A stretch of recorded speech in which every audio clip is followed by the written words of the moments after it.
You're listening to Black Helicopter News. The Black Helicopter crowd knows that tyranny is always lurking just around the corner.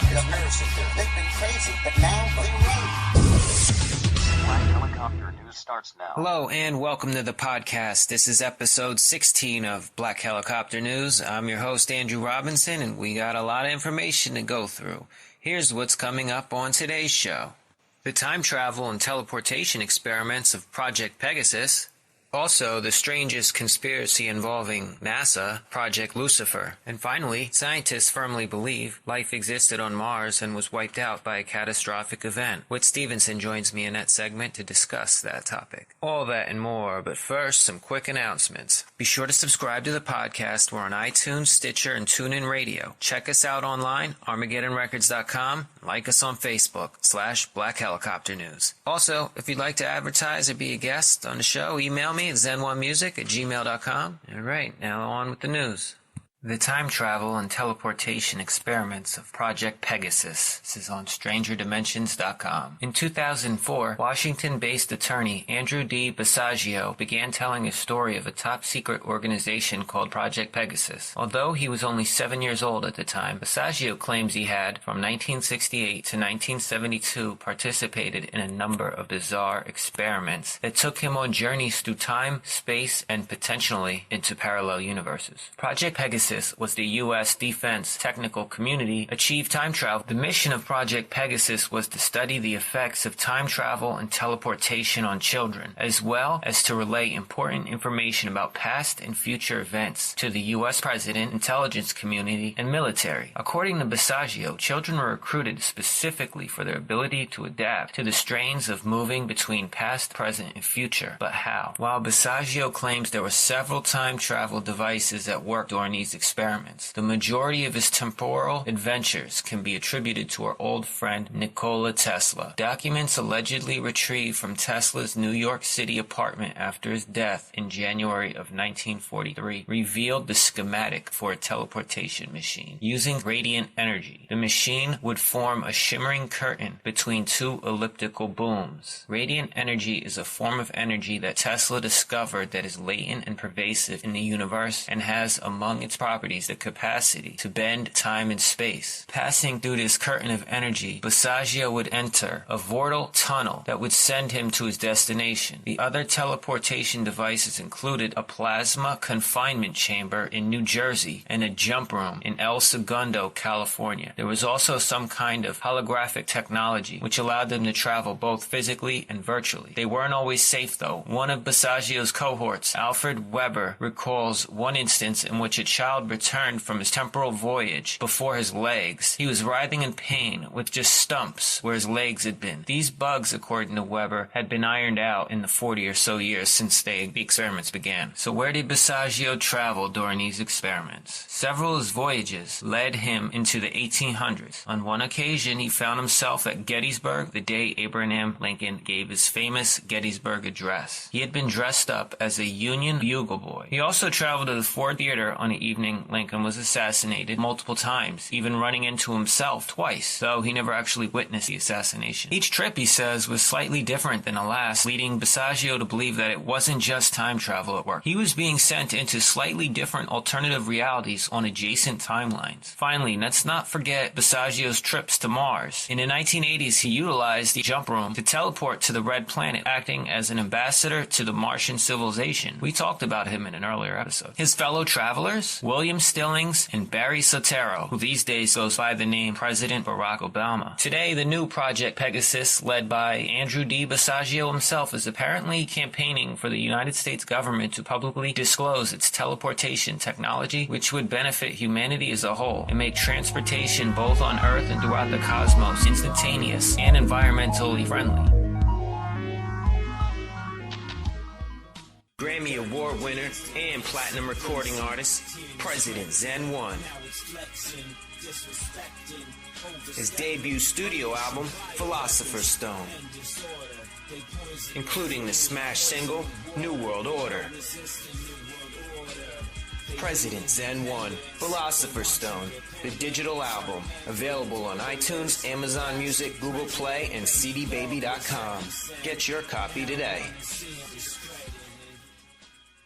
Andrew Robinson here. At Armageddon Record Shop, we've partnered with eBay to expand our operation. My goal is to find the best deals on the highest quality products and give them to you at the lowest prices possible. The New World Order wants us dependent. We need to be self-sufficient. Visit us at ebay.com/USR/Armageddon Record Shop. Books, video games, clothing, and much more. New items every month. Armageddon Record Shop on eBay.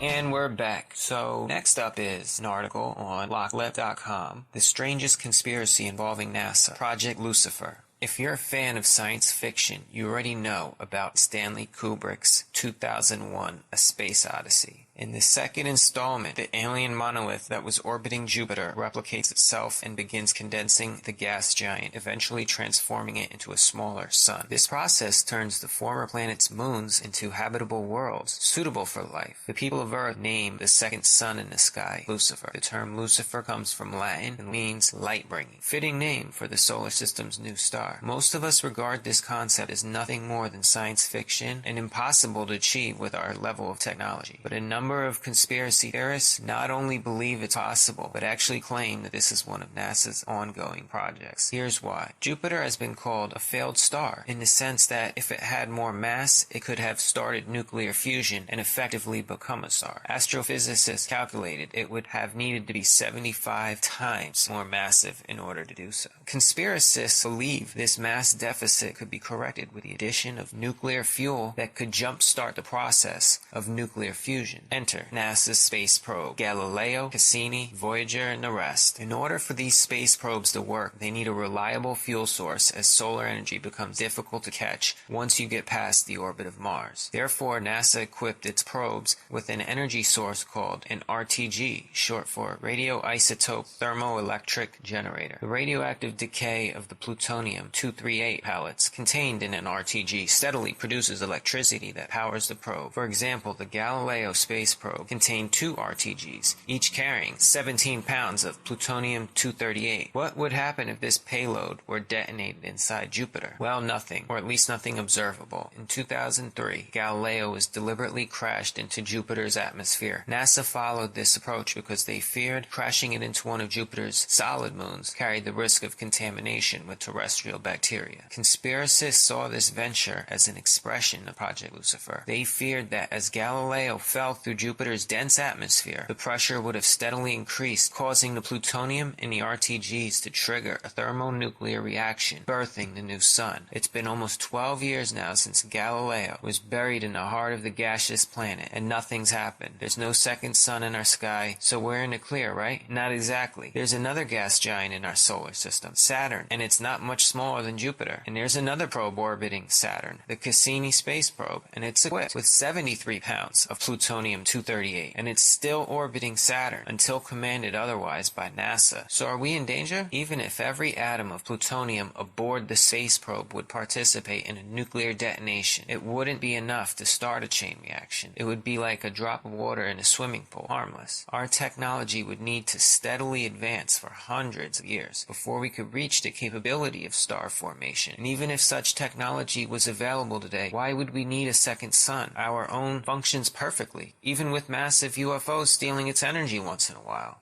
If one of the gas giants were to suddenly become a star, it would most likely disrupt the delicate balance of our solar system. Its gravitational pull would tug on the asteroids between Mars and Jupiter, undoubtedly sending some of them our way. So why did this conspiracy theory gain traction? It must be our fascination with doomsday scenarios. We'll be right back.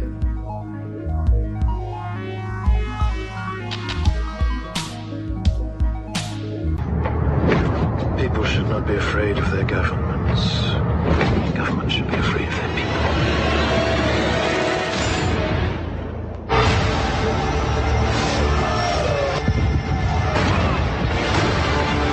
Our government was responsible for the deaths of almost 100,000 people.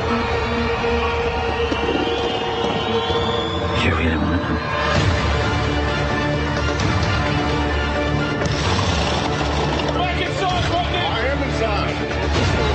Several party members have been murdered, Chief Inspector.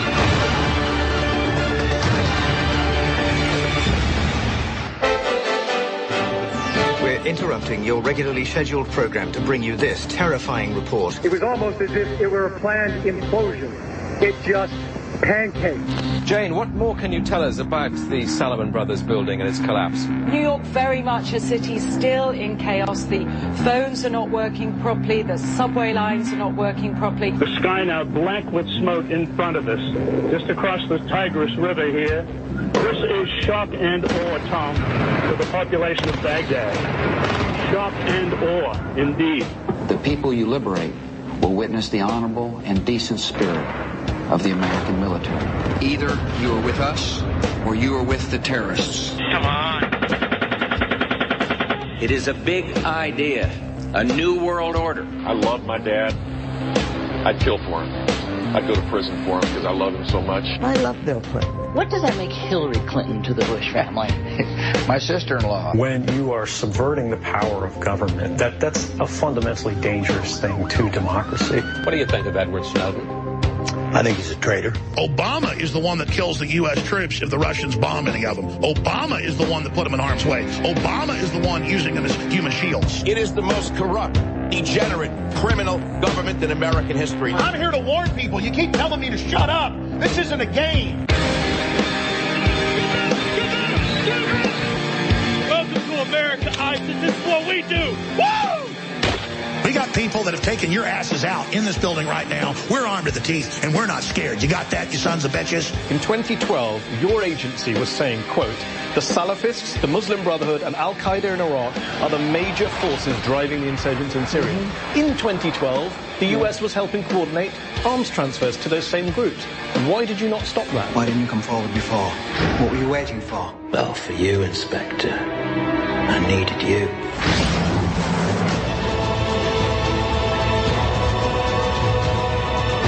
I suddenly had this feeling that everything was connected. We're all part of it.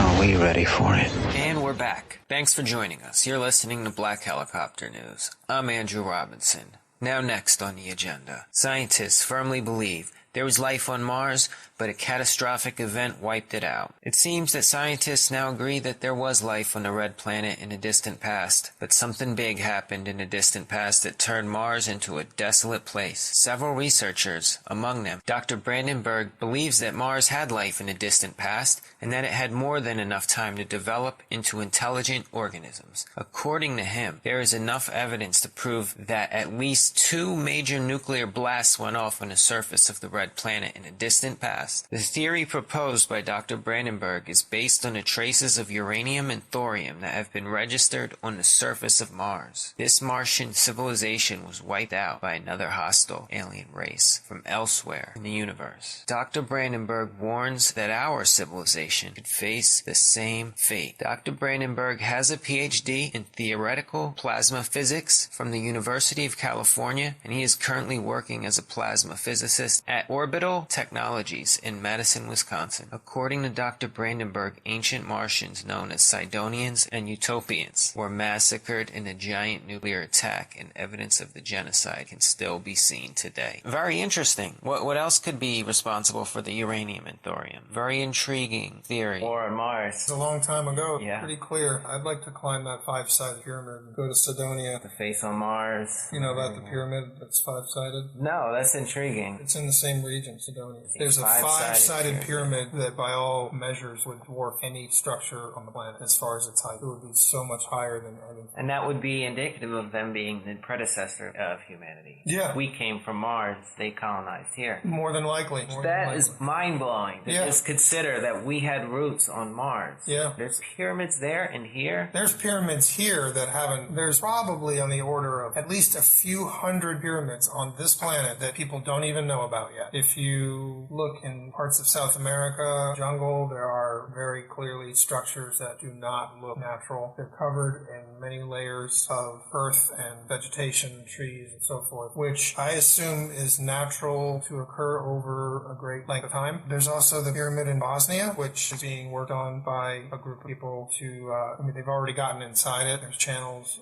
It's very clearly a pyramid. It's an artificial structure. And why is it there? Why is it in Bosnia? seen some videos that show Google Maps images of what look like pyramids in Antarctica. I think that the level of discovery is about to ramp up, let's hope, along with some disclosure. When we do get there, and it can't last this way for much longer, it's going to be a very exciting time to be alive, to see our ancient past uncovered, and to see people waking up and beginning to rub their brain cells together and cotton on to this idea that we are ancient beings and that we have an infinite power within us. The problem is that we give our power away. We're raised from birth to give our power away. So we have to re-educate ourselves, all of humanity, on a really fundamental level about who we really are and what we really can achieve. And that, to me, fits right in with ideas of the matrix and the quantum field and the idea that your thoughts that repeat are actually shaping your reality. And I don't mince words saying that. So the good news there is if we can just figure out how to repeat positive thoughts, we can really have a positive future that we all want. I mean, isn't that the point of all this? Is to,